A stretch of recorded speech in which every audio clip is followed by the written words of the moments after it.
for Greek and America. Kings and Oromo is proud. Ashamar kafuune dhaggeeffattoota keenya daawwattoota keenya qophii Diinqa Oromoo. Qophii Diinqa Oromoo guyyaarraa kana keessatti keessummaa tokko Awurooppaarraa kutaa Siwiizerlaandirraa isinii qabannee dhiyaanna. Keessummaan keenya kun kana duras qophii Diinqa Oromoo irratti dhiyaachuudhaan muuxannoo qorannoo isaatii hedduu nu qoodaa turuun isaanii yaadatama dhaggeeffattoota keenya. Har'as kunoo muuxannoodhuma wal fakkaataadhaan hubannoo kan nu kennisiisu qabxiiwwan tokko tokko ka'umsa godhannee keessumattuu akka barreessaaf akka qorataa Oromoo tokkotti waan inni kataberraa fi waan inni qoraturraa waa tokko tokko haasa'uudhaaf waan dhimma keenyaatiif toora iskaayipiitiin Moonenus Hundarraa Galataa isinii qabannee dhiyaannee irra dhaggeeffattoota. Ogeessi teknikaa keenya Nuuree Sabaas nu wajjiniin jira. Egaa kallattumaan Moonenus qophii kana yeroo kee keessaa qooddee fedha qabaattee nuuf argamuu keetii fi si galateeffannaa baga nagaadhaan dhufte. Anis baay'ee sin galateeffadha qopheessitoota qophii Diinqa Oromoo galatoomaa. Moonenus egaa kitaaba keerraan jalqabuu barbaada. Namnuu gaafa kitaaba barreessu kenna tokko kenna siidaa godhee dhaamsa namaa kennu qaba. Keessumattuu warri faranjii kun gaafa barreessanii dedicated to jedhu kitaabni kun kan kennamuuf yookiin kan ittiin yaadatamu akka jechuu wayiiti. Akkuma kana qorattoonni illee qorannoo isaanii digirii tokko, digirii lama, digirii sadaffaas yeroo katabanii xumuranii fixanii kitaabni kun yookiin qorannoon kun kanaaf jedhu kitaaba kee kitaaba dirree waraana addunyaa sadaffaa jedhu kitaaba asoosamaa ati barreessite keessa seensa isaatti utuu hin seenin fuuldura yaadannoo tokkotu jira. Yaadannoo isaa keessaa hima tokkoon qofa fudhadha. Hima sana keessatti kitaabni kun jedha ilmaan kuush impaayera kanaaf dhiigan impaayera kanaan dhiigan siidaa yaadannoo isiniif haa taatu jetteen. As keessatti ishee kana hima kana akkati naa ibsa barbaada.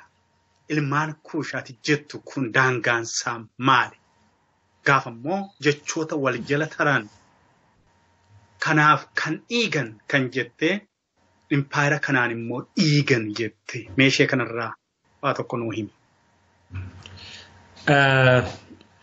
Tole baay'ee galatoomii beekan. Akkuma jette yaadannoon kitaaba koo ilmaan kuush kanneen impaayera kanaaf dhiigan kanneen impaayera kanaan dhiigan jedha. Itoophiyaa keessa ilmaan afurtu jiru. Ilmaan kuush, ilmaan seem, ilmaan naayilootikii fi ilmaan omootikii wala jedhamanii. Isaan keessaa ilmaan kuush ilmaan baay'ee bal'aa fi guddaa ta'edha. Baay'inaanis qabeenyaanis qaroominaanis baay'ee ilmaan gurguddoo ta'anidha. Oromoo, Sumaalee, Affaar, Agaawoo, Sidaamaa, Walaayittaa, Kambaataa, saboota akkasii kana baay'ee of keessatti qabata ilmaan kuush kuni. Egaa waa'ee seenaa ijaaramuu impaayera Itoophiyaa kana gaafa laallu akkaataatti biyyi Itoophiyaa ammaa kun hundooftee fi seenaa isaa dudduubatti jaarraa 15ffaa 14ffaa keessa deebisnee gaafa laallu biyyi kun kan isheen ijaaramte impaayerri kun kan isheen ijaaramte irra caalaa gahee ilmaan kuush taphataniini. Kanaaf ilmaan kuush impaayera Itoophiyaaf dhiiganiiru jechuun dhimmaniiru hojjetaniiru gahee gurguddaa taphatan biyya kana ijaaruu keessatti. Sumaaleen jaarraa 14ffaarraa kaasanii ol dhufanii turanii Oromoon achirraa kaasee amma jaarraa 19ffaatti amma kaaba Itoophiyaa har'aa kanatti baay'ee fudhatee doomineetii gochaa ture. Giddu galeessa mootummaa impaayera Itoophiyaa Oromootu hundeessee Sumaaleetu hundeessee warri Affaarillee akkasii warri Sidaamaallee akkasii Kambaatallee akkasii.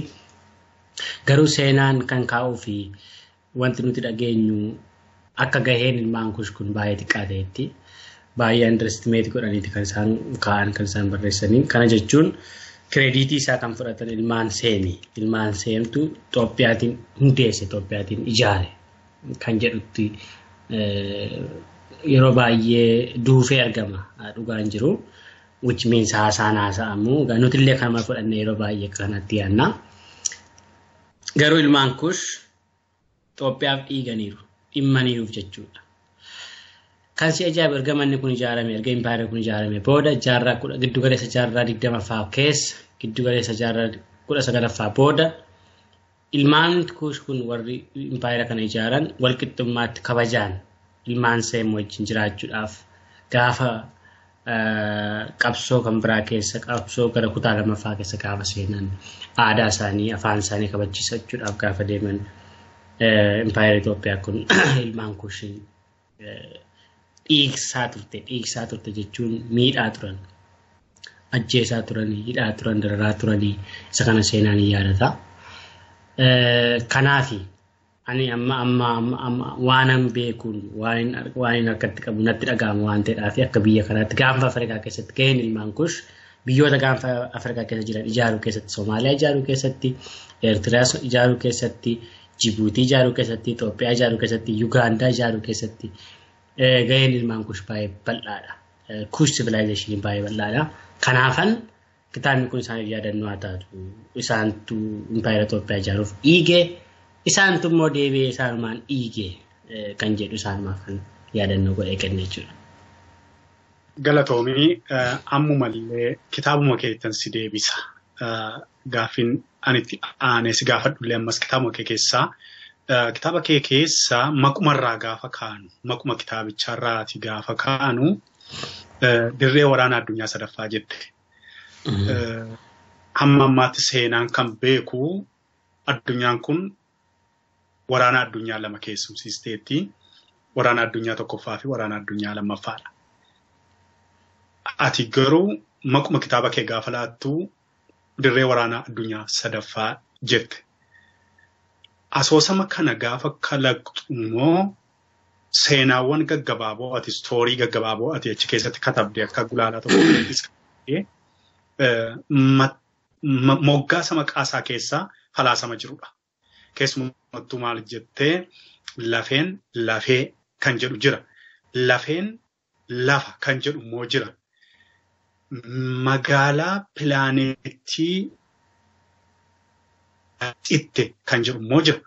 Akkuma kana immoo nama barate moo nama maraate kan jedhus immoo ni jira. Egaa baay'eetu jira. Kan biraan immoo waldiddaa seelota dhiigaa kan jedhullee jira. Mee maalirraa ka'uudhaan moggaasa maqaa kanaa jala maaltu jira? Silaa Oromoonii waatoo jalaa waatu jira jedha mitiiree waatu jira waan ati dubbattu kana keessa waatu jira. Mee kana maaliif jette Moonenus akkamitti immoo qooddattoota kana maqaa itti kennite qooddattoonni kee asoosama kana keessatti characterized ta'an nam fakkiiwwan kuni eenyu turani? Mee kanarraa waan nutti himime. Baay'ee galatoomii ammallee gara kitaaba kootti na deebisuu kee fi mata dureewwan ati kitaaba sana keessaa kaafte kun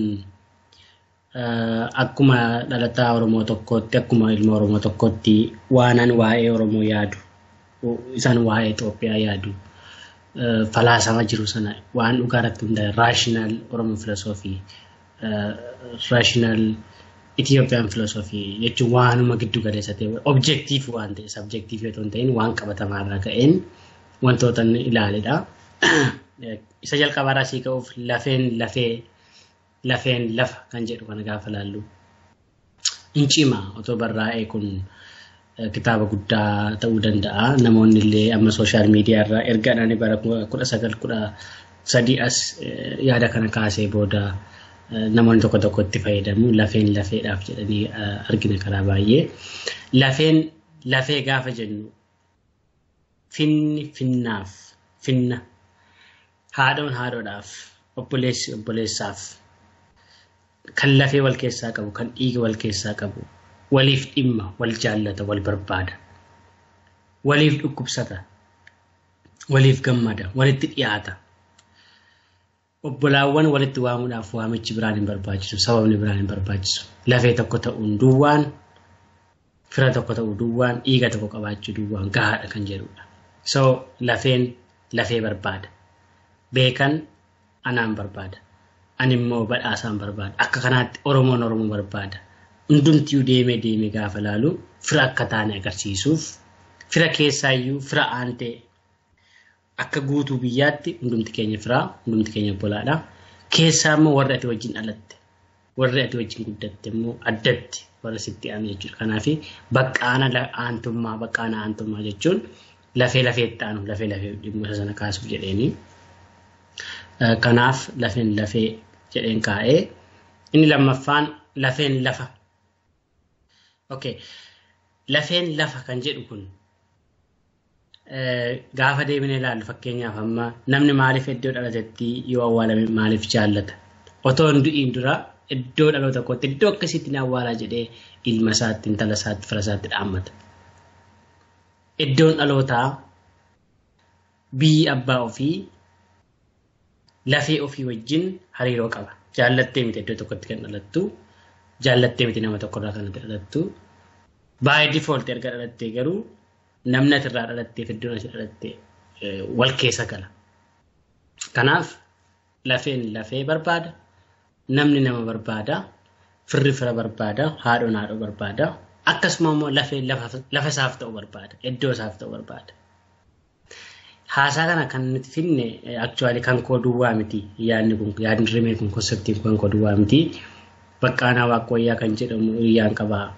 Bara 2012 keessaa magaalaa Finfinnee iddoo Birbisa jedhamu hoteela tokko jala teenyeetu waa'ee jiruuf jireenyaa haasofnu kana gidduutti waa'ee seenaa gootichaa Bishee Garbaa yaadanne. Seenaa gootichaa Bishee Garbaa barreeffamaa isin argina, karaa baay'ee isin dhageenya. Qabatamaatti garuu ani bara 2011 tiriippiidhaaf gara bulchiinsa mootummaa naannoo Amaaraa deemnee turre hidhaa Xiisa Abbaay jedhamu kana daawwachuudhaaf haayidroopilootiksi hojii wal qabsiifne gara Goojjam kanas achumarraan deemnee turre naannoo torban tokko turre nan gaafadhe awwaalchi lafeen gooticha Bishee Garbaa akka naannoo Goojjam jiru isan oduutiin dhaga'u namoota achirraan mirkaneeffadhe jechuudha. Isa kana yaadadhe gaafa Finfinnee teenyaa haasofnu waa'ee maaliif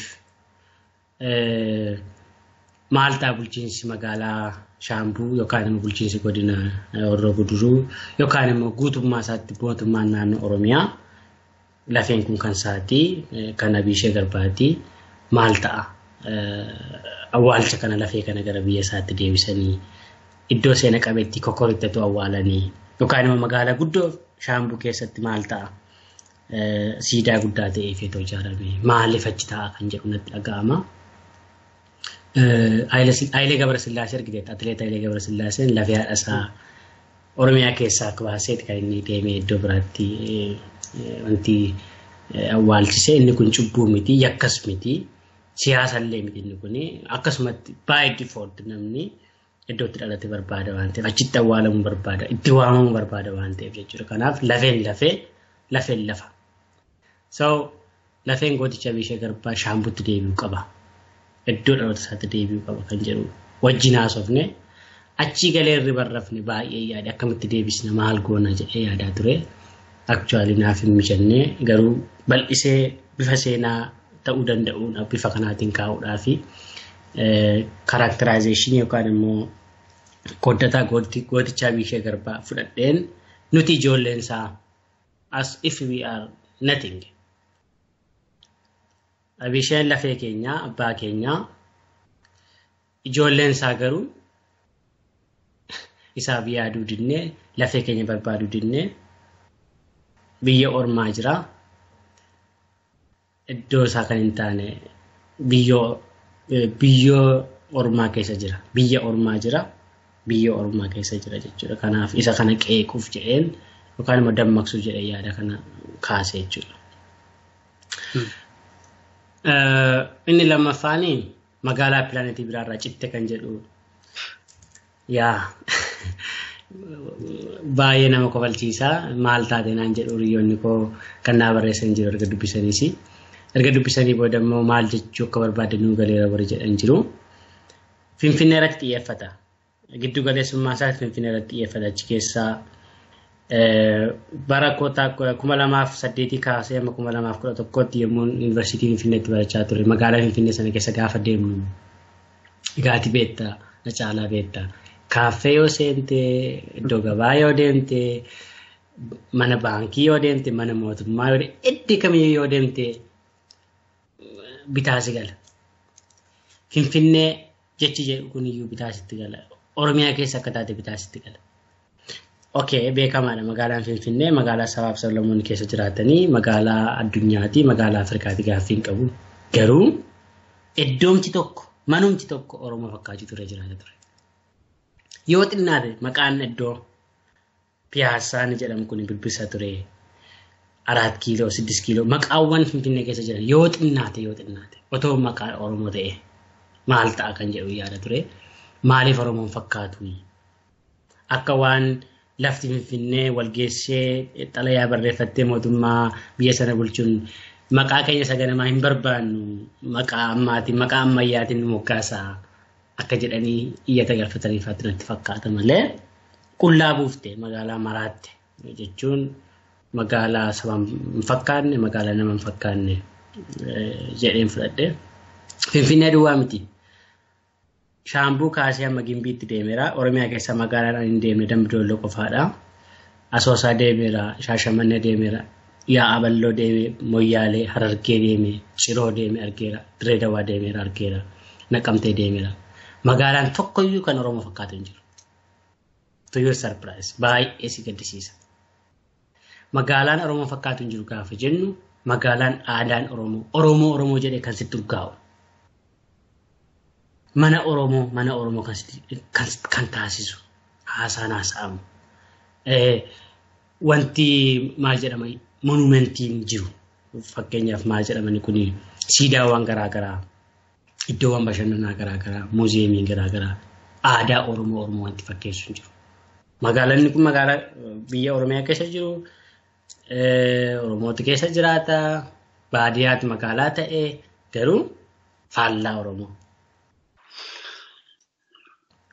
Kanaaf pilaanetii biraarraa citanii dhufanii jetta malee akkamitti manni beekan akkamitti Moonenus jedha manni beekan jedhee urgaa'u dura jiraata manni abbaasaa fakkaata waan ta'eef nan gadde nan qeeqe kanaafiyyuu pilaanetii biraarraa citanii malee akkas ta'uun warra jiraatu jedhee man bira darbe jechuudha. Inni kan biraani gara kan biraatti yoo dabarru nama barate moo nama maraate ifa manaa godhi beekan namoonni sagantaa kana dhaggeeffatanis akka isaan ifa manaa godhan gaafadha dursee haasaan kun cimuu danda'a gaafan qeequ garuu ofirraan jalqabaan waan ta'eef namoonni na hubatu jedhee yaada amma ani nama barate moo nama maraate jedheen of gaafadha beekan nama barate moo nama maraate jedheen gaafadhaan amma too aniifati baadiyyaa keessa seennee ummata keenyaaf karaa ogummaa keenyaa dhaabbata tokko keessaa hojjenna ta'ee Oromoon maal nurraa barata hawaasni baadiyyaa keessa jiru maal nurraa barata qajeelummaa nurraa barata dhugaa dubbachuu nurraa barata haqaan hojjechuu nurraa barata malaammaltummaa fudhachuu dhiisuu nurraa barata nama wal caalchisuu dhiisuu nurraa barata jaalala nurraa barata laata namaaf iddoo kennuu namaaf dursa kennuu namaaf yaaduu nurraa barata moo ofittummaa albaadhummaa waliin dha'uu sobuu waan hin jirre jira isa hin jirre moo jira jechuu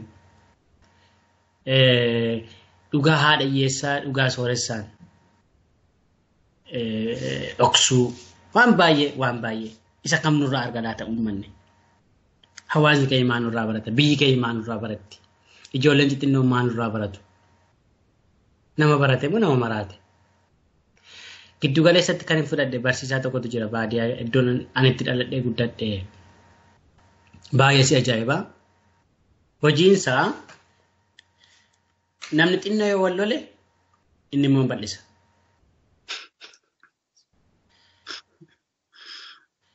Namni wal jaallate yoo ta'e inni immoo akkasaa wal jibban godha. namni wal amanuu akka isaa wal shakkan godha. Anatu caalaa jedhaan.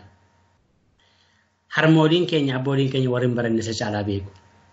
Oromoon akkasumaan beeka. Oromoon baadiyyaa, uummanni baadiyyaa, uummata magaalaa caalaa, uummata barate caalaa beekumsa guddaa qaba, gaaffii qaba.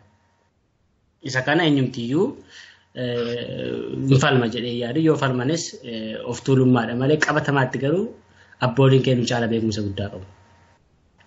Mucaa Booranaa wajjin teessee haasa'uunii fi artikelii Piroofeesariin tokko barreesse dubbisuun garaagarummaa qabu. Kan mucaa sanaatiif caala originality, in terms of originality. Jaarsa Booranaa wajjin, jaarsa Oromoo, Shawaa wajjin, Oromoo eessaa wajjin teessee yoo haasofte beekumsa guddaa argatta. Maal jechuu barbaadeenii silaa barumsi hin qadhaa ture. Silaa barumsi baay'ee akka nuti jabaannu, uummataaf baay'ee akka yaadnu, dhugaa akka hojjennu, qajeelummaa akka hojjennu, argannoowwan gurguddaa argannee rakkina hawaasa keenyaa akka furru. Dadhabina abbootii keenyaarraa barannee cimina isaanii bal'ifnee biyyi keenya, sabni keenya akka isaan advaansir ta'an gochuu danda'utu nurra jiraata ture. So what? Nuti namoota baratan miti. Rakkinni jiru kana. Digirii qabnaa, maastersii qabnaa, PhD qabnaa, qorannoo garaagaraa kan hin barreessinaa, of course, interneetiin jira, isumarraa buuftee walitti fiddee afaan keetii jirtee akkas gootee waan tokko hin barreessitaa. So we are professors, we are doctors, rakkina hin qabu. Namoonni genuinely hojii gaarii hojjetanii saba isaanii bu'aa buusan hin jiru jechaa hin jiru.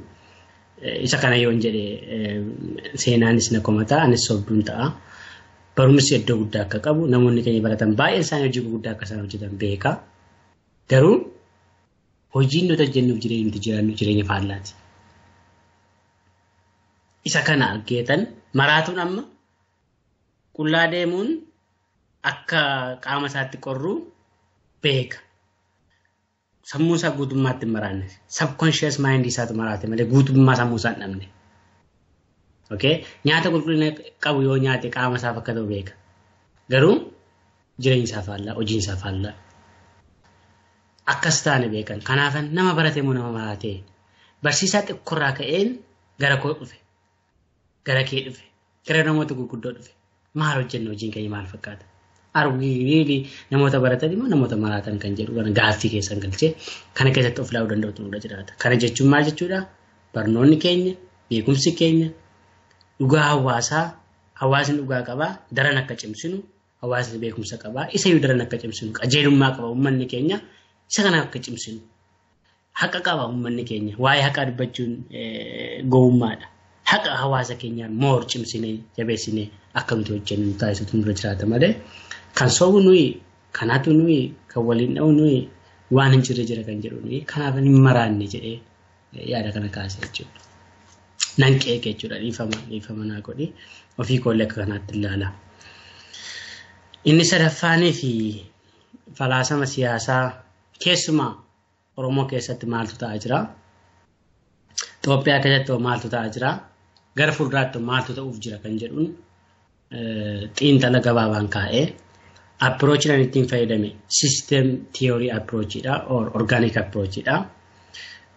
Akka jechuun maal jechuu kooti namni tokko guutummaa isaatti nama tokko yoo ta'e garuu buusaa qaama garaagaraati. Orgaanii garaagaraa jira. Fakkeenyaaf sombi kee yoo si dhukkubee beekan dhukkubsataa ta'a jechuudha. Kana jechuun maal jechuudha? Qaama tokkorra miidhaan ga'u qaama biraarrallee miidhaa geessisa. Sistemiin sun unfunctional akka ta'u akka hojiin hojjenne godha jechuudha. This is systemic theory, organic theory siyaasa keessatti. Siyaasa Oromoon fudhadhee ilaale. Isan dubbisurraa, isan dhaga'urraas, isuman argurraas. Waan Itoophiyaa keessa jirru immoo beekamaadha. Ana caalaatu baay'ata. Ana beekaatu baay'ata. Anatu sirra wayyaatu baay'ata. Anatu imaammata gaarii qabaatu baay'ata. Yaa inni kun yaada gaariidha. Ijoolleen mana tokkotti dhalattu hangafaa kaasee muqutusuutti kompiit wal gochuun isaanii gaariidha. Maatii isaanii gammachiisuuf, ofii isaanii guddisuuf, dorgommii fayya qabeessummaa qabu inni kun gaariidha. Garuu yoo ani hin jiru ta'e malee, yoo ani beeka ta'e malee, inni jedhamu kun dorgommii fayya qabeessummaa hin taane unfair competition yookaan immoo competition hin taanetti isaan galcha jechuudha. Isa kana fakkeenya seenota dhiigaatiin fudhadhe. gabaabsuuf bifa salphaa ta'een baayoloojii si yaadachiisuuf ofii koo illee yaadachuudhaa fi namni kun gosa seerota dhiigaa 3 qaba. Seerri dhiiga diimaa baay'ee kan ta'e iddoo hundumaatti kan argamu. Seerri dhiiga adii fayyummaa qaamaaf kan ta'u. Seerri dhiiga pilaatileetii gaafa namni balaa dhiiguu irra ga'u akka dhiigni kan taru kan taasisu jechuudha. Gaaf tokko taa'een kalaqa beekta kitaaba barreessuun asoosamni kalaquudha waan ta'eef it's all about fiction but that reflects the reality of the society. Taa'eenanii qaama koo keessaa qajeelaadha qooddataan achi keessaa. Qajeelaan barataa qaxalee hojii isaa hojjetu seetaa sabaaf qabudha. Qajeelaan nama gaariidha, mucaa gaariidha. Gaaf tokko garuu hojjechuu dadhabe, yaaduu dadhabe. Maaliif qaama isaa keessatti nama 3tu wal lola. Seerri dhiiga diimaa wal lola, seerri dhiiga adii wajjin, seerri dhiiga pilaatileetii wajjin. Maali rakkoon isaanii? Rakkoon tokko iyyuu hin jiru. Garuu maali gaaffiin isaanii? Ana caalaa. Eenyu tokkoffaan gaaffii isaanii ture. Seerri dhiiga diimaa anatu caalaadha. Maal jennaan baay'inaan qabaa. Sababa mataa isaa qaba waan ta'eef isin na keessa jiraattu ana malee jiraachuu hin dandeessanii. So anatu tokkoffaadha jedha seerri dhiiga diimaa. Seerri dhiiga adii sokkee baay'ina qabdu kana dinaa hin goonu haaluu hin danda'amu. Garuu anatu fayyummaa qaamaa anatu eegaa.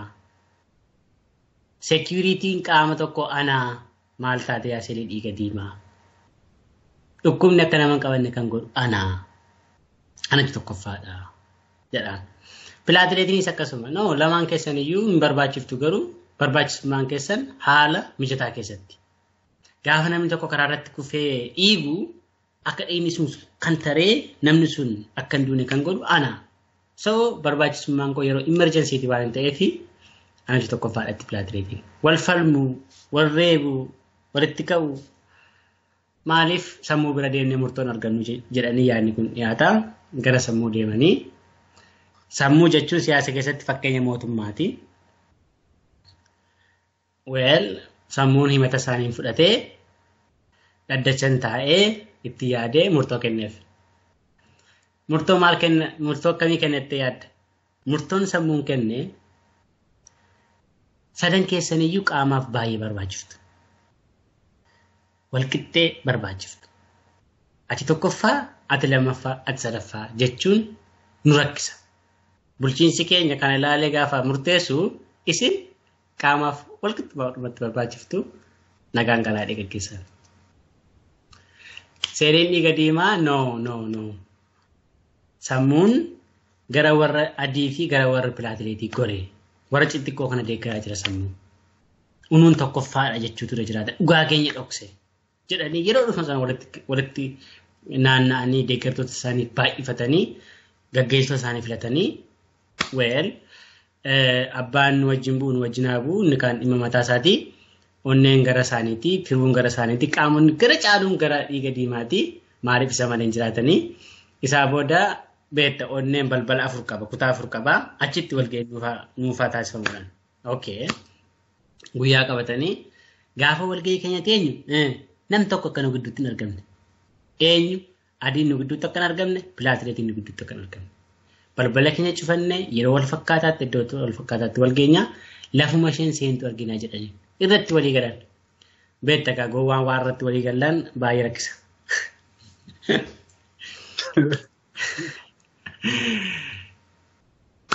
Walga'ii isaanii taa'anii gaafa isaan balbala isaanii cufatanii walga'ii isaanii taa'an qaamni kollaapsi ta'e hin dadhabe. Warri adiis pilaatileetiinis baay'ee gaabban. So what maal gochuu dandeenya? Ayi kottaa akkas goona. Balleessaan kan keenya akka aadaa keenyaatti jaarsa erganna dhannee dhiifama gaafannadhaan.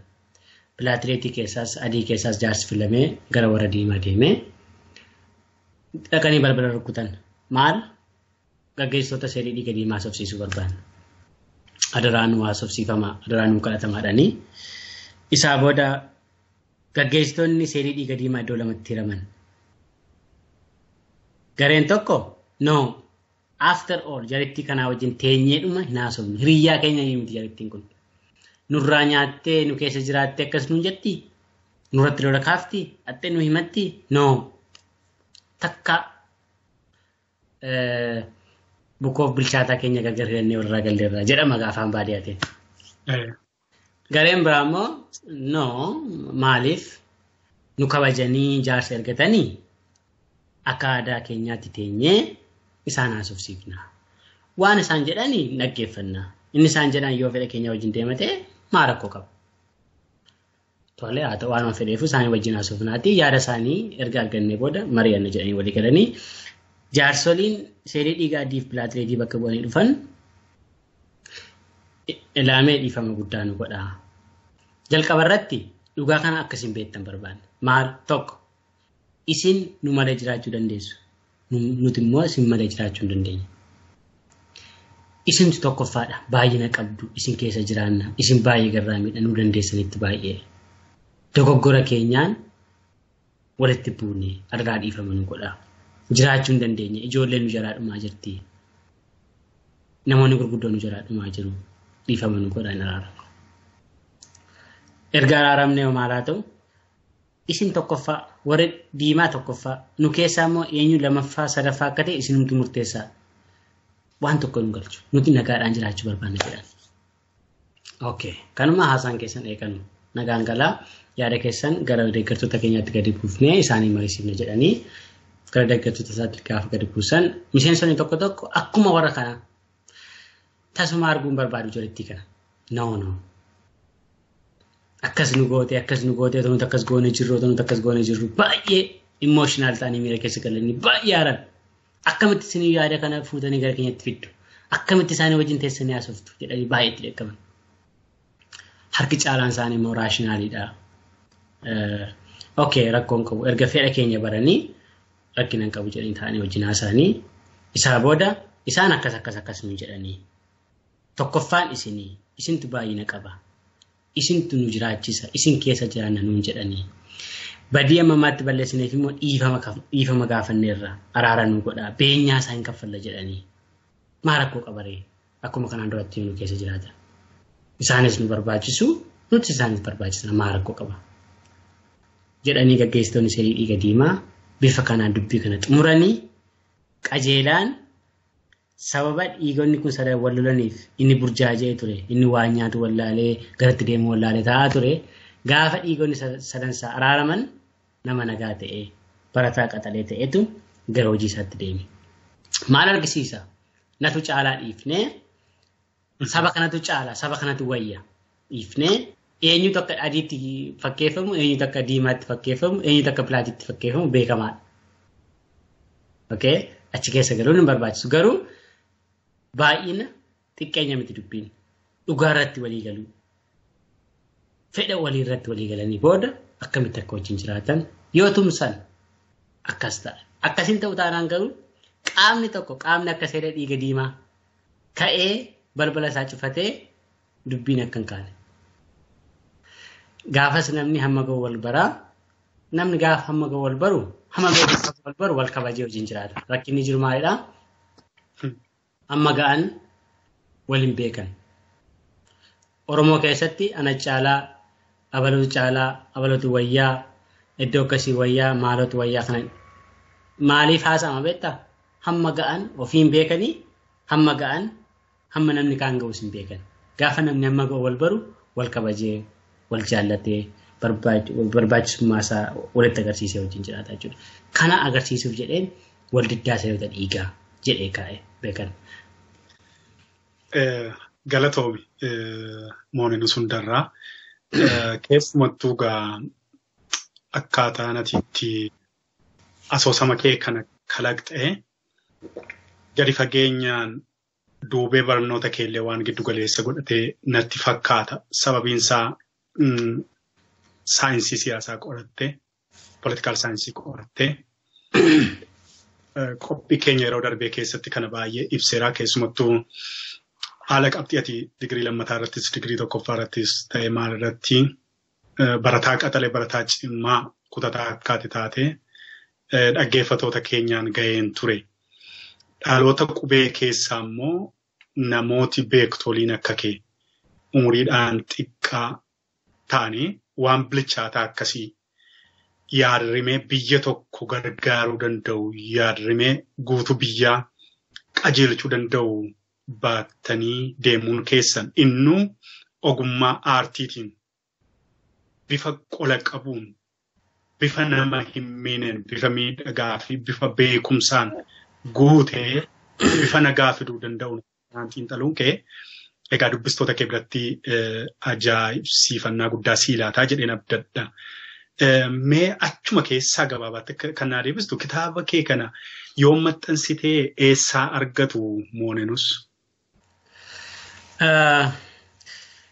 Kitaabni kun bara 2015 fulbaana keessa kan maxxanfame actually. Haala qabatamaa biyya keessa jiruurraa kan ka'e badaa walii gad deddeemee gurguramuudhaaf badaan mijannee garuu Finfinnee keessa jira. Baay'ees gurgurameera. Amma garuu mana maxxansaaf raabsaa Naccisaar Atoobistaraatti argatu. Adaamaatii illee argatu. Mana muuziqaa bilisummaa waan jiru natti fakkaata. Ana bira hin jiru. Ani fixeera karaa koo gurguramee xumurameera. Qophii isaa baay'isnee otoon baay'isee nama bira qaqqabsiise kan jedhu nan yaada. Egaa takka yeroonis hin jiru. Wanta baay'eetu jira egaa asirratti waakkachuun Oromoon waakkachuun kun sirrii miti malee gara waakkiitti hin deemnu malee otoodhuma gurgurame otoodhuma tola namaa laatame iyyuu nan yaada ture otoo Waaqayyo humna naa kennee birrii ittiin argachuuf otoo hin ta'in toluma maxxanfame otoo dhaloota qubee bira ga'e otoo ijoollee bira ga'e jedhee yaada. Maaliif I believe akka nam tokkotti persentii tokko saba kanaaf nan gumaase jedhee waan hin yaaduufi. Beekan tokko yoo gumaache, an tokko yoo gumaache, inni kaan tokko yoo gumaache, dhibba taanee dhibba goonaa jechuudha. Persentii dhibba waan goonuufi. Kanaaf Finfinnee jira. Baay'inaan hin jiru garuu qophii 1,000 duwwaatis maxxanfame waan ta'eef. Moonenus kanatu xiqqoo nama yaachisa. Beekumsi dubbiidhuma amma aniifatti dubbanne kana maallaqa meeqaan bitatu. Kitaabni immoo dhalootatti darba. Dhalootatti darba, dhalaatti darba. Seenaan kun, falaasamni kun, qorqalbiin uummataa kun, waan biyyaa kun, waan hawaasaa, waan dhuunfaa, waan jiru, waan jireenyaa.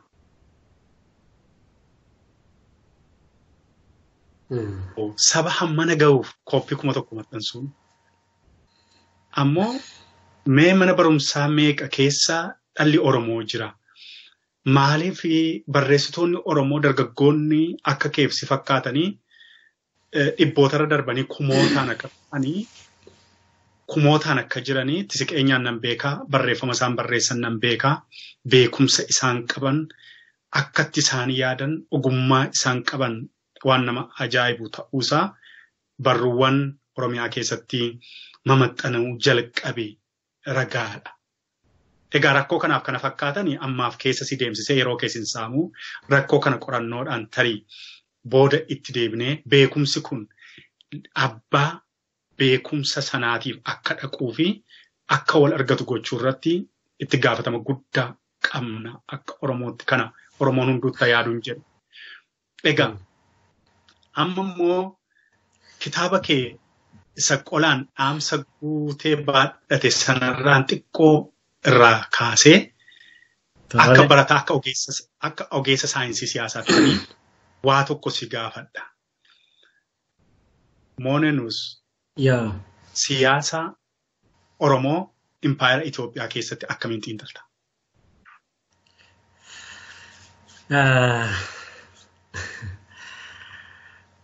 Gaaffiin kun warra seenaa qoratan warra seenaa beekan caalaa isaaniif hin ta'a gaaffiin kun na caalaa. Keessumaa immoo political history siyaasa seenaa irratti xiyyeeffate warri qayyabatan yoo ilaalan gaariidha jedhee yaada. Garuu anis amma ta'e tokko tuttuqeera waama xixinnoo dubbiseera waan ta'eef akka kanaati sana kana jedhee ibsuun rakkisa actually. Siyaasa Oromoo Itoophiyaa keessatti Oromoof Itoophiyaa wanta jedhamu kana irrattis barreeffameera. Kitaabonni gurguddoon Profeesar namoota gurguddaa irratti barreeffameera. Garuu fakkeenyaan hin kaa'uu barbaadan.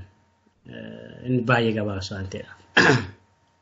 Hanqaaquu yoo fudhatte killee yookaan bubbaa yoo fudhatte hanqaaquun jedhaanii hanqaaquu yoo fudhatte hanqaaquun baqqaana 4 qaba, qaama 4 qaba, qola qaba, qola isaa isa diidaa qaba, qola isaatti aansee uwwisaa wayii jirti, uwwisaa sanatti aansee wanti adii wayii jira. Gaafa affeelamuu addiidha, yeroo hanqaaquun isaa cabu immoo dhangala'aa adii ta'a jechuudha, bishaan isaa jira. Giddu galeessi ishee immoo wiirtuu kan jedhamtu sun jirti, wiirtuu inni diimaan sun jira jechuudha. Anaaf Oromoo fi Itoophiyaan akka qolaati. Anaaf qola Itoophiyaan. Itoophiyaa qola taate kana keessa qaamota garaagaraatu jira. Qaamota garaagaraa, saboota garaagaraa, humnoota garaagaraa jiran keessaa Oromoon wiirtuudha jedheen fudhadhaan. Kan koo na gaafatte waan ta'eef kan koo sitti himaa jechuudha. Tole. Egaa wiirtuun hanqaaquu kana keessa jiru, wiirtuun qola kana keessa jiru carraa 3 qaba. Beenna waan ta'eef kana badaa yeroo isaaf fudhadhee ibsuun na barbaachisu. Hanqaaquun kun yoo kunuunfame yeroo tempereechara iddoo isaaf barbaachisu yoo argate hanqaaquun kun yeroo isaatti lukkuu biraa kennuudhaaf wiirtuun keessaa isheen diimtuun suni yommuu isheen itti lukkuu taate qola sana cabsitee baatu argina. Yoo maal ta'e haala mijataa yoo argate, iddoo mijataa yoo argate, kunuunsa yoo argate. Carraan lammaffaa hanqaaquun kun yoo affeelame guutummaan isaa gaafa affeelamu qolli sun irraa badaa, wanti akka quncee sun irraa badaa, isa adii sanaa fi isa wiirtuu sana duwwaan nyaatama. Qaama guddisa, qaama gabbisa. Ijoollee fiyyuu jaarsoliidhaaf iyyuu baay'ee rikoomandi ta'a jechuudha. Carraa kana lamaan bira yoo darbe hanqaaquun in ajaa'a. Hanqaaquun ajaa'uu jechuun maal jechuudha? In tortora jechuudha. Yeroo isaa tura darba iddoo isin arganne yookaan hin nyaatamne yookaan hin gurguramne yookaan lukkuu hin taane yookaan immoo jechuun haala mijataa keessa taa'ee lukkuu horuudhaaf haala hin arganne waan ta'eedhaaf hin ajaa'a. Gaafa ajaa'u kan si ajaa'ibu kan du'u wiirtuu isaatu du'a. Kan lubbuu qabu wiirtuudha malee inni kaan lubbuu hin qabu. Qolli lubbuu hin qabu, uwwisaan isaa lubbuu hin qabu, inni adiin sunis nyaatadha malee lubbuu hin qabu silas. Kanaaf Oromoo fi Itoophiyaan anaaf akkasi. In rakkisa actually wal keessaa baasanii ilaaluu in rakkisa. Walitti cafallaqanii ilaaluunis in rakkisa. Garuu Oromoo fi siyaasni Oromoo of eeggannoo irratti yoo xiyyeeffate, beekumsaaf hubannoo irratti yoo xiyyeeffate, haala jiru beekuu irratti yoo xiyyeeffate, seenaa jiru beekuu irratti yoo xiyyeeffate, cabsee ba'ee waan gaarii ta'uu danda'a. Yookaan immoo yoo abdiin dhibee namni hundumtuu yoo irratti walii galuu dhabaate hanqaaquu kana waaddee nyaata gaariilee godhachuu dandeessaa tiliste jechuudha. Yommuu sana qola sanaa fi uwwisaa sana irraa gatte jechuudha. So barbaachisummaa kana maaliifan kaasee barbaachisummaa Oromoo Itoophiyaa keessatti xiyyeeffannaa barbaaduu siyaasa Oromoo Itoophiyaa keessatti kunuunsa barbaaduu qabannaa barbaaduu Oromoo fi siyaasa Oromoo Itoophiyaa keessatti rimaarkii guddaan isa kana qolli silayyuu waan ta'u qolli silayyuu qola waan ta'eef nothing qolli qola waan ta'eef waan tokko iyyuu miti jechuudha. Namni hundumtiyyuu qaamni hundumtiyyuu xiyyeeffatee sabni kamiyyuu xiyyeeffatee Oromoo dhiise sabni kamiyyuu xiyyeeffatee sirriitti qabaa tolchee hubatee Itoophiyaa kana keessatti qola kana keessatti qaama kana keessatti ilaalee gara ta'utti akkaataa ta'utti hin kaa'u hin qabatu yoo ta'e rakkina qabaa. Yoo immoo wanta jiru hundumaa sirriitti qabatee mijeesse immoo riwaardii qaba. Riwaardiin isaa maali? Yookaan lukkuu kenna which is very good. Optionii tokkoffaa baay'ee filatama lukkuu kenna. Kana jechuun maal jechuudha? Nagaatu jira jechuudha. Misoomatu jira jechuudha. Waan baay'eetu jira jechuudha gaafa sana. Cuuciin gaafa dhalattu imagine abdiitu jira jechuudha. Imagine abdii jira. Cuuciin dhalatti hin guddatti isheen illee akkasuma killeen buufti. Jireenyi itti fufa. Wanti hundumtuu itti fufa jechuudha. So sustainable wanta ta'e, waan sustainability qabu, waan itti fufiinsa qabu jechuudha. Generational waan ta'e. No, walii galuu hin dandeenyu rakkinni hin jiru. Ammuma waan qabnu kana gargaarannee ammuma teenya nyaannee finne wannes hanqaaquu kana abiddarra keenyee yookaan affeellannee yookaan xibsiisaa goonee nyaannee keessaa gallee darbuu hin dandeenya. Which is actually bad. Inni kun akka namaatti yaaduu keessaa nu baasaa, wallaalummaatti nu keessaa, of tuulummaattis nu keessaa takka jedhee mayyaadha. Ana caalaa ana wayyaatti nu keessaa. Kanaaf Oromoof Itoophiyaa akka kanaatiin dhufadha. I don't know. Amma akkan gaaffii gad deebisee hin beeku. Inni ulfaata gaaffichinaa fi kana caalaa ibsuu hin danda'u. Bifa naa garuun ibseera. Egaa. Ogeessi silumaa ogeessi qorataanii fakkeenya namaa ta'uun gaafa fakkeenya namaa kaasu abbaatu bira ga'ee fakkeenya sana hiikkatee fudhata. Fakkeenya ati nuu kaastee fakkeenyuma bareedaadhaaf anaafillee deebii quubsaa laatedha. Ammallee achumattan si deebisaa Moonenus. Ati qorataadha. Dhaloota qubeeti. Dhaloonni ammaa jijjiirama guddaa akka barbaadu dubbii kee kanarraa xiinxalaati kennituu fi hiriyoota si fakkaatan biyya keessatti qorannoowwan adda addaa irratti bobba'anii mana barumsaa jiran. Yuunivarsiitii adda addaa keessatti qixa qorannoo isaanii hojjetan baay'ee ni beekna. Kanarraa waa baay'ee hubachuun hin danda'ama. Yeroo adda addaatti rakkoowwan kaastanii rakkoo sanaaf immoo furmaata qorannoodhaan argisiistanii beekumsa akkasiiti of harkaa qabdu. Egaa ilaalcha dhaloonni yeroo ammaa impaayera Itoophiyaatiif qabu akkamiin ilaalta? Keessumattuu walsimataadhaa ilaalcha amma jiru haalli itti amma impaayerri kun deemaa jiruu fi haalli isin itti immoo nageenya baha Afrikaa irratti akka Oromootti akka dhaloota haaraatti keessumattuu ammas akkuma mana keettan si gaafadha akka Oromootti si gaafadha. Ilaalchi Oromoo akkamii? Ilaalchi dargaggeessaa akkamii? Ilaalchi dargaggeettii akkamii yeroo ammaa kana akka biyya sanaattis akka impaayera Itoophiyaattis akka baha Afrikaa guutummaattis mee kan akkamiin ilaaltu? Gaaffii kanaaf deebii kennuun ammas qorannoo bal'aa gaafata. Dargaggoota hundumaa namoota hundumaa kutaa hawaasaa hundumaa keessa deemtee gaafannoo hirtee beektaa na caalaa beektaa waan ta'eef. Akkas gaafa jennu garuu hintiin arginu yookaan immoo dhugaa xiqqoo arginu yookaan immoo at least dhugaa walii galaas ta'uu danda'a actually. In arginu jechuun rakkisaa.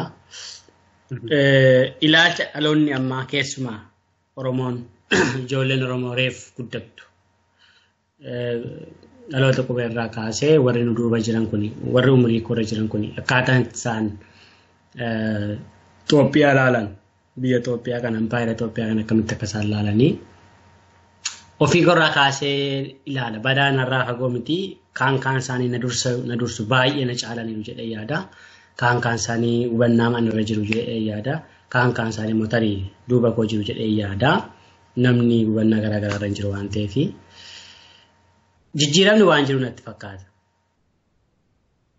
Actually jijjiiramni jiraachuutu sirra jiraata.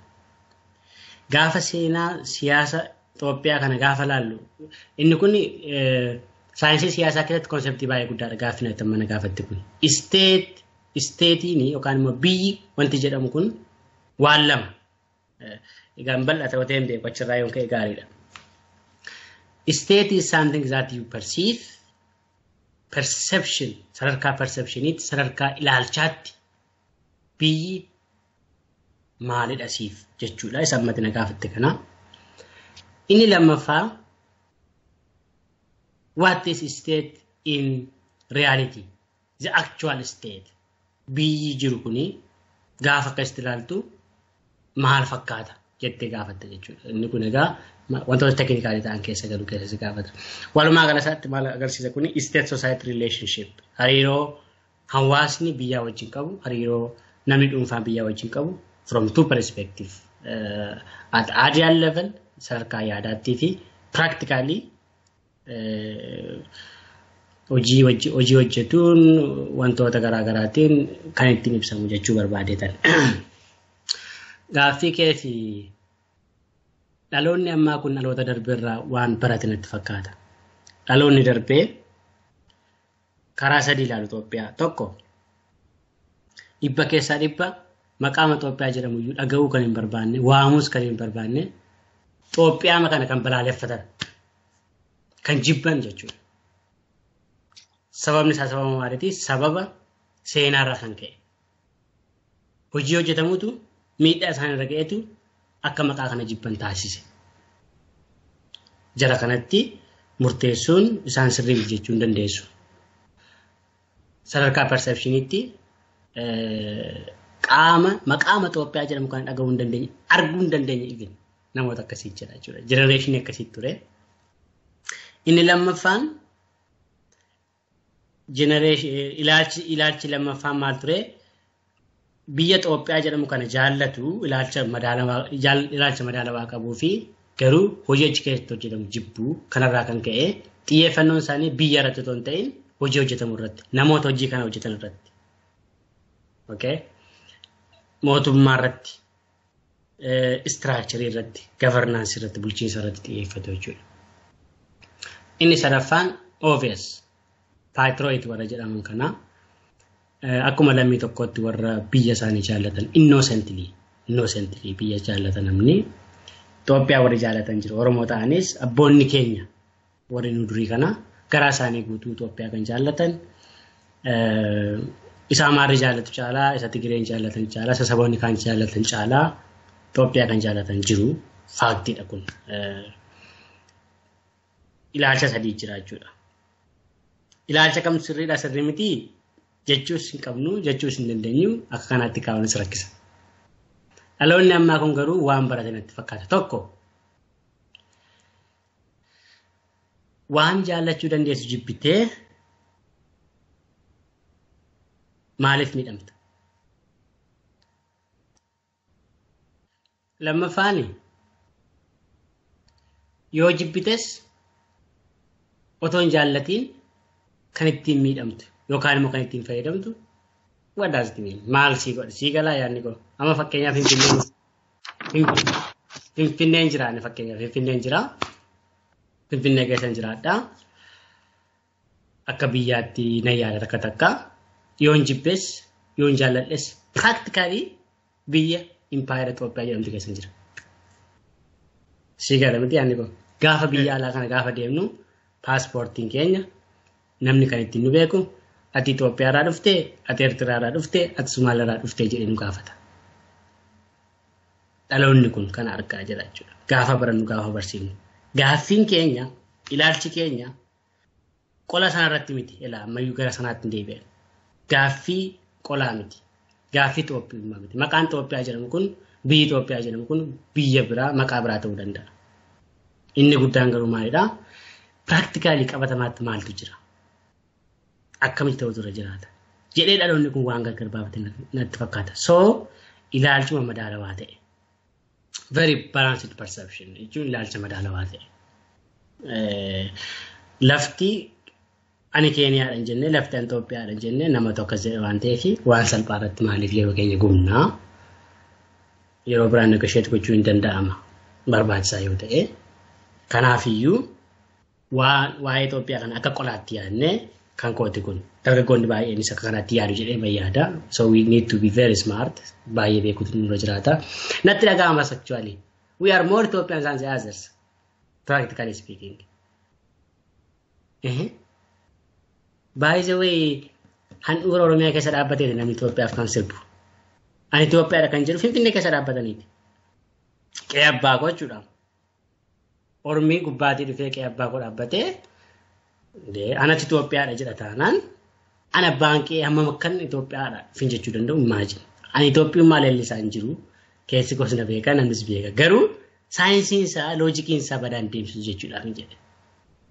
Kanaaf kan isaan seenaa abboonni keenya hojjetan baay'ee kan isaan nu harkaa fuudhanii kan isaanii godhatanii argitee sabni keenya ilmaan kush Itoophiyaaf dhiigan Itoophiyaatiin dhiigan malee seenaan nu ijaaramee siidaan Oromoodhaaf ta'u Finfinnee keessa jira. Argitee beektaa? Siidaan gooticha atileetii kan Abbabee Biqilaafaa jira. Hin argineen. Kan Jeneraal Taaddasaa Birruufaa jira. Namoota gurguddaa kaasuu dandeessa. Akkuma sadarkaa biyyaatti gaafa kaaftu hin jiru. Maaliif hin jiru beektaa? Tokko nutiyyuu hin barbaannu badaa. Nutiyyuu kileemiin goonu badaa. Lammata jarris hin barbaadan. Okey, ati hin barbaaddu taanaan jarris illee hin barbaadanii waa'ee garuu seenaan nu jalaa bishaan dhugeef.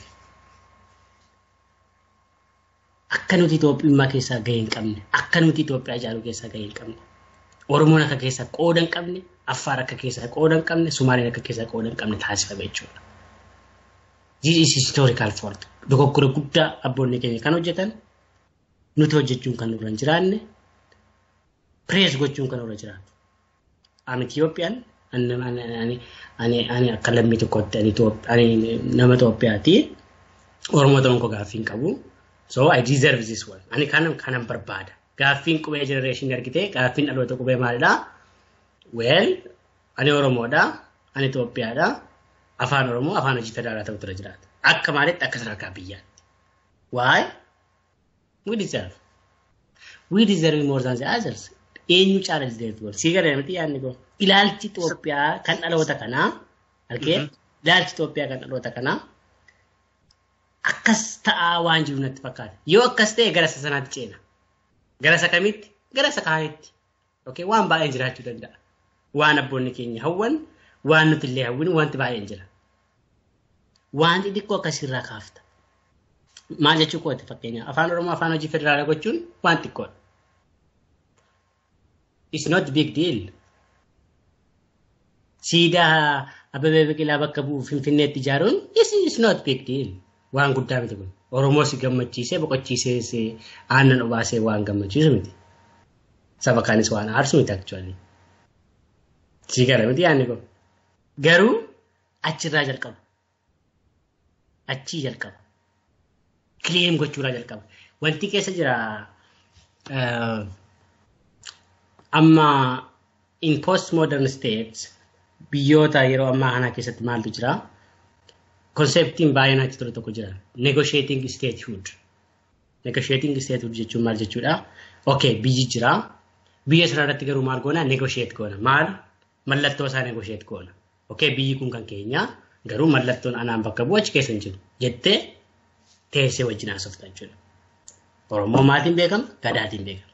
Mallattoon sirna gadaa sadarkaa kamitti yoo ta'u keessa jiraachuu ture jiraata. So we have to negotiate. On what? On statehoods. Moonenus saayinsii siyaasaa dhugaadhaa na caalta karaa baay'eedhaan xiinxaluu mul'isuu ni dandeessa baay'ee keessatti dirree qorannoo keetis waan ta'eef. Garuu ammallee wanti anaan akka falmitti na falmisiisu atuu sila jetteetta. Asoosamni keessa jedheera. Dhiigni diimaan sun dhiiga baay'ina qabuuf dhiigni murteessaa sun qola sanaan waamamuu balaaleffatamuunsaa miidhaa isarra ga'eefii laata. Amma dhaloonni kun keessumattuu dhaloonni amma jettu kun dhaloota qubee baratee guddate.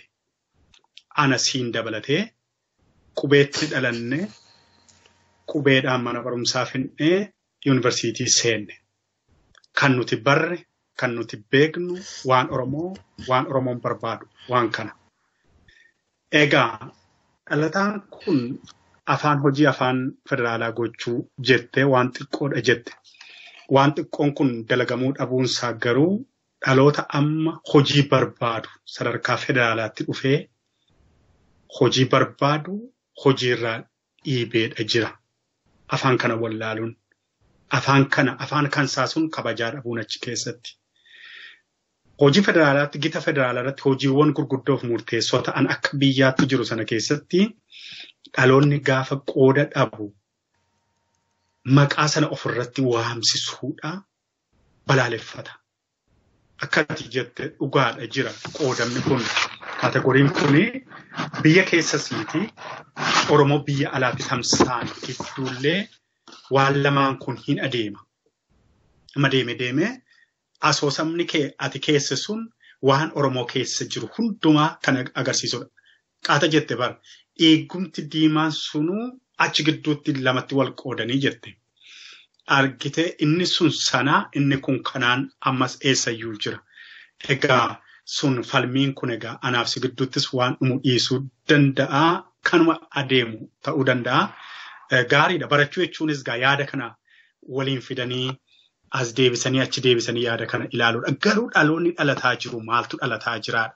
Maaltu ol danfaa jira? Dhaloonni danfaa jiru, dhaloonni ol burqaa jiru, dhaloonni har'a yuunivarsiitiiwwan biyya sanaa impaayera sanaa keessa guutee jiru dhalli Oromoo abdii maalii eega? Maal argataa gaheesaa?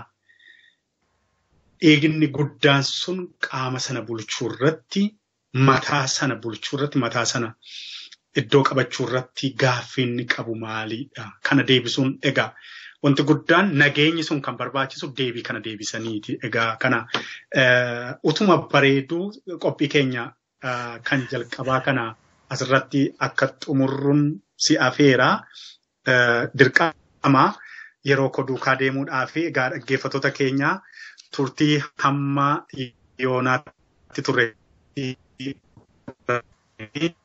hayyuu qoraa isaatti barreeffama isaarraa kitaaba isaarraas xiinxala isaarraas qalbii guutuudhaan waan gurguddaa akkasiin barattan abdii guutuun qabaa. Moonenus Hundarraa yeroo isaa nuu kennee jireenya qorannaadhaaf biyya ardii Awurooppaa keessa jiru kana keessatti yeroo kana qoodenaa kennuu isaatiif guddaan isa galateeffadhaa. Ogeessi teknikaa konaa wajjiniin ture nuuree sabaa galata guddaa isaa qabna. Dhaggeeffattoota qophii keenya qophii lammaffaa Moonenusiin qabannee dubbii amma jalqabanne kana xumurannutti nu wajjiniin turan afeerraa keenya fayyaa ta'aa jiraadha. Galatoomaa isinillee baay'ee galatoomaa.